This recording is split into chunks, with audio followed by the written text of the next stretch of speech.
15 minutos de cidadania. Cidadania em 15 minutos. Cidadania em 15 minutos de cidadania. Cidadania em 15 Cidadania minutos. em 15 minutos. As regras sobre crédito consignado passaram por diversas mudanças em 2022. O percentual da renda que pode ser comprometido aumentou e beneficiários dos programas sociais do governo federal passaram a ter acesso a esse tipo de empréstimo. Neste 15 minutos de cidadania, a gente vai explicar as mudanças e dar dicas de como evitar que o dinheiro que entra hoje vire uma dívida impagável amanhã. Eu sou Verônica Lima. E eu sou Márcio Aquilissardi. Seu garçom, me empreste algum dinheiro e eu deixei o meu com o bicheiro. Vai dizer ao seu gerente, pendura essa despesa no cabide ali em frente. Crédito consignado é aquele que é pago por meio de desconto direto em folha. Pode ser feito por servidores públicos, empregados regidos pela CLT, aposentados e pensionistas, e agora por quem recebe o benefício de prestação continuada, BPC, e o Auxílio Brasil. A parcela da renda que cada grupo pode comprometer com o pagamento da dívida também foi alterada. As novas margens ficaram assim: 45% para aposentados e pensionistas do INSS e titulares do benefício de prestação continuada. 40% para seletistas, beneficiários do Auxílio Brasil e servidores públicos federais. A mudança para os servidores foi feita por medida provisória e ainda não virou lei, mas vale até que o Congresso tome a decisão final. Esses limites indicam o percentual da renda líquida que poderá ser destinado ao pagamento da dívida. Assim, um aposentado que ganha R$1.000 por mês pode pagar parcelas de até R$450 para quitar um empréstimo. E quem recebe o Auxílio Brasil poderá ter descontos de até R$160 por mês, pois nesse caso a margem é calculada sobre o repasse permanente de R$400. E aqui entra a nossa primeira dica do programa, que é na verdade um alerta. Estamos falando de um empréstimo. Então, se você vai receber R$2.000, R$3.000, R$5.000 agora para desafogar as contas, vai ficar alguns meses ou anos pagando essa dívida e com juros. O Sérgio Mendonça, do portal Recontaí, organizado por bancários da Caixa e do Banco do Brasil, dá um exemplo considerando o beneficiário do Auxílio Brasil. Eu recebo R$2.000, dá aquela sensação de euforia, mas só que daqui para frente eu já não recebo 600, né? Eu recebo 440 e lá na frente 240, o que seria 400. Então você está trocando uma euforia inicial por um drama mais à frente do ponto de vista das suas obrigações, porque não tem saída, né? Isso é descontado pelo próprio Ministério da Cidadania. Na avaliação de Mendonça, não é razoável permitir que bancos privados ofereçam crédito com juros para parcela tão vulnerável da população, pois a renda dessas pessoas é baixa demais e não comporta o pagamento de juros para o sistema financeiro. Em nota à Rádio Câmara, a Federação Brasileira de Bancos, FEBRABAN, informou que cabe a cada instituição financeira ofertar ou não essa modalidade de crédito dentro de sua estratégia de negócio. Alguns grandes bancos já anunciaram que não vão fazer essa oferta. O defensor público federal, Ed Fuloni, concorda que o governo poderia ter desenhado uma política de crédito sem juros, como o adiantamento de parcelas ou microcrédito por meio de bancos públicos. A nossa preocupação é que, ao final, a família que fez o empréstimo se veja numa situação pior do que estava antes do empréstimo, que vai ter a dívida para pagar, uma renda mensal diminuída e o dinheiro foi usado para as despesas correntes, para pagar a comida, para pagar remédio, para pagar a moradia, que é o normal, porque as pessoas estão precisando. Mas aí a gente sempre tem esse perigo de entrar num ciclo de endividamento do qual a família não consegue mais sair. Portaria do Ministério da Cidadania limitou os juros que podem ser cobrados em empréstimos consignados a beneficiários do Auxílio Brasil a 3,5% ao mês e o número de prestações para pagamento da dívida a 24 meses. E antes de firmar contrato, a instituição financeira precisa oferecer ao beneficiário algumas informações, como o valor total com e sem juros, custo efetivo total do empréstimo, valor, número e periodicidade das prestações, data do início e do fim do desconto e valor líquido do benefício restante após a contratação do empréstimo. A defensora pública federal Thaís Aurélia reforça a importância de pedir uma cópia do contrato impressa em qualquer tipo de empréstimo e analisá-la com cuidado antes de fechar o negócio. Ela nos acompanhou até a rodoviária de Brasília e respondeu às perguntas de cidadãos, como a dona Noemi. Senhora Noemi, mesmo que a senhora conheça a pessoa que está oferecendo, seja de confiança, é um direito da senhora ter essa cópia do contrato de consignado por escrito, porque é com base nela que, por exemplo, a senhora vai poder pedir alguma revisão do contrato depois, se tiver alguma cláusula abusiva. A senhora pede a cópia, analisa, pede para algum conhecido da senhora analisar e ler, para ver se esse custo efetivo total, que são juros, se não estão abusivos. É muito importante a senhora fazer comparação em outros bancos também e buscar a melhor taxa. Qual o juro assim, que é favorável assim, para mim? É muito difícil eu falar para a senhora isso, porque essas taxas elas variam mensalmente. O cartão de R$500, ele está 3,1, parece. É alto, muito alto. Eu vou dar um exemplo para a senhora. Uma pessoa pega um empréstimo consignado no valor de R$2.000. Com os juros assim que geralmente são praticados, esse débito no final ele vai virar o dobro ou mais. Então, ao invés de pagar R$2.000, a pessoa que pegou esse crédito consignado, somando juros e correção monetária, supera muitas vezes R$4.000.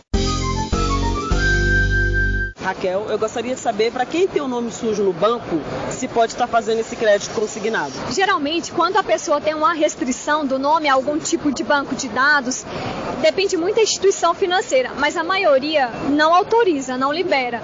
O que é possível é tentar verificar essa dívida que ensejou essa inserção do nome no cadastro de proteção ao crédito, tentar uma negociação, de repente um parcelamento, e a partir daí facilitar a possibilidade de um crédito consignado. A gente chama atenção aqui, Raquel, para as taxas de juros que são cobradas e o limite de comprometimento da renda da senhora.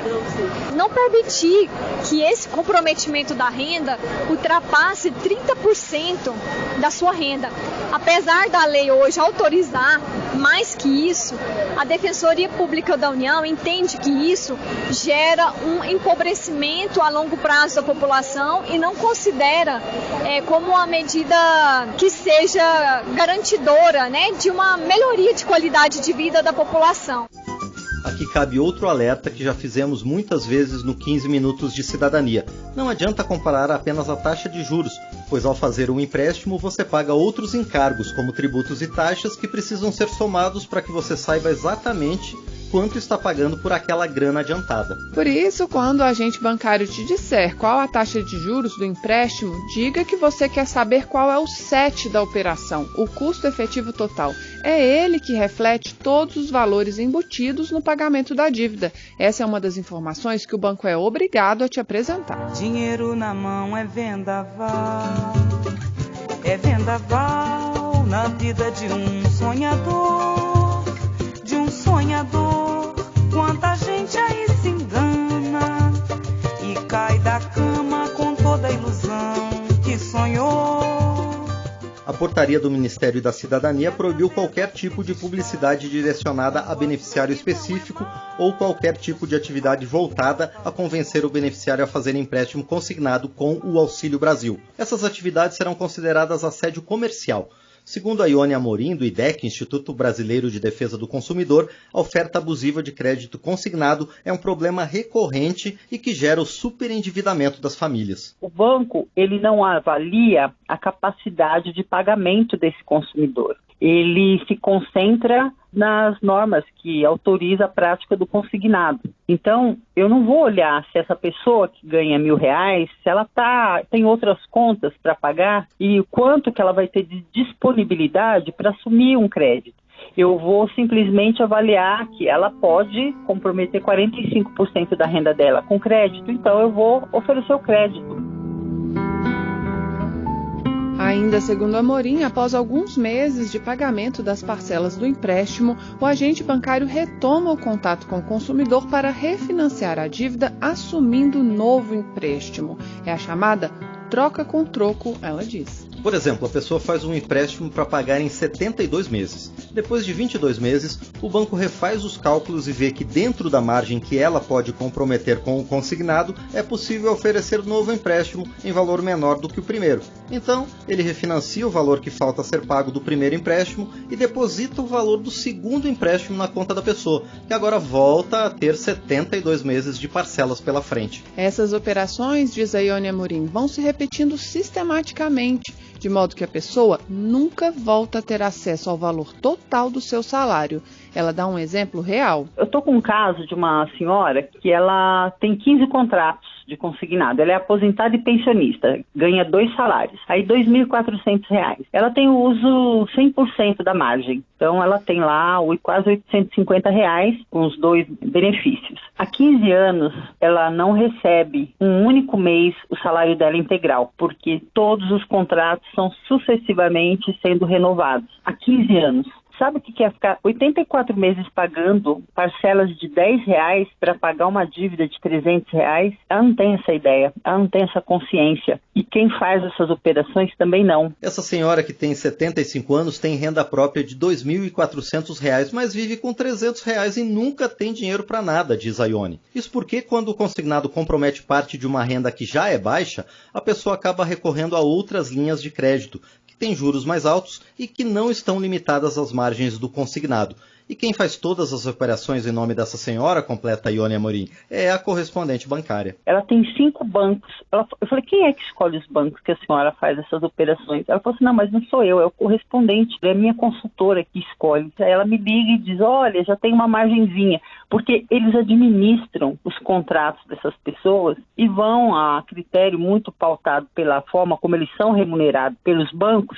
Eles vão trocando, pega o crédito de um banco, refinancia, quita a dívida em um, faz a operação integral num outro banco e vai renovando os contratos. A oferta responsável de crédito é um dos eixos de atuação da Lei de Superendividamento de 2021, que promove estratégias para facilitar a saída do vermelho e também para evitar o problema. Segundo o deputado Franco Cartafina, do PP de Minas Gerais e relator do projeto que deu origem a essa lei, as instituições financeiras são cobradas para que trabalhem em prol de uma tomada de crédito mais consciente. Infelizmente, algumas querem fazer o crédito sem orientar a pessoa que está tomando. E a gente às vezes nos deparamos com pessoas muito simples que não entendem direito aquilo que ela está assinando e ela vai ver um problema logo adiante acontecer com a situação financeira dela, talvez uma situação difícil de ser resolvida. Então, aproveitando o espaço, nós temos que pedir para a população que vai tomar o crédito que sempre tenha um respaldo,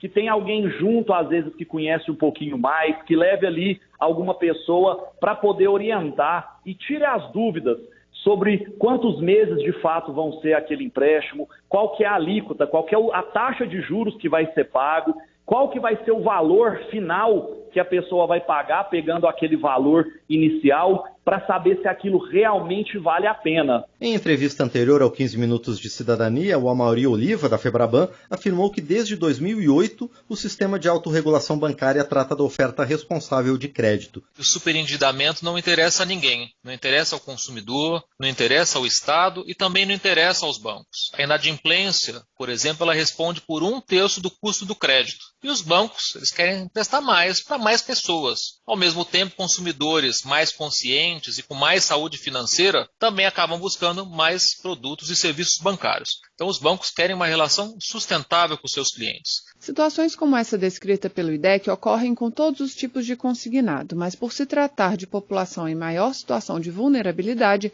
a portaria do Ministério da Cidadania sobre consignado para beneficiários do Auxílio Brasil exige que a autorização para desconto do benefício seja dada por escrito ou por meio eletrônico.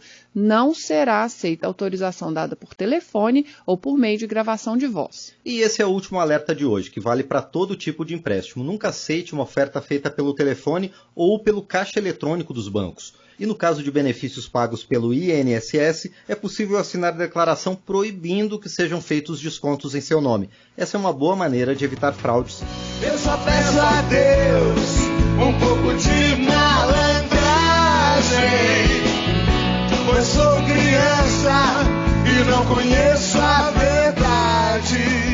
Termina aqui o 15 Minutos de Cidadania, que teve produção de Cristiane Baker e Suzana Pereira, reportagem e texto de Verônica Lima, trabalhos técnicos de Marinho Magalhães, edição de Márcio Aquilissardi e apresentação de Verônica Lima e de Márcio Aquilissardi. Se você tem alguma dúvida, mande pra gente. O e-mail é radio@câmara.leg.br e o WhatsApp é 61 999 78 90 80. 15 Minutos de Cidadania é produzido pela Rádio Câmara e transmitido pelas rádios parceiras em todo o Brasil, como a Rádio Brasil FM 87.9 de Belo Horizonte, Minas Gerais. Você pode conferir todas as edições do programa no site radio.câmara.leg.br e no seu agregador de podcast preferido. E você pode ouvir a Rádio Câmara no seu smartphone. Você baixa o aplicativo Câmara ao vivo. Uma boa semana e até o próximo programa. 15 minutos de cidadania. Cidadania em 15 minutos. Cidadania em 15 minutos de cidadania. Cidadania em 15 Cidadania minutos. em 15 minutos.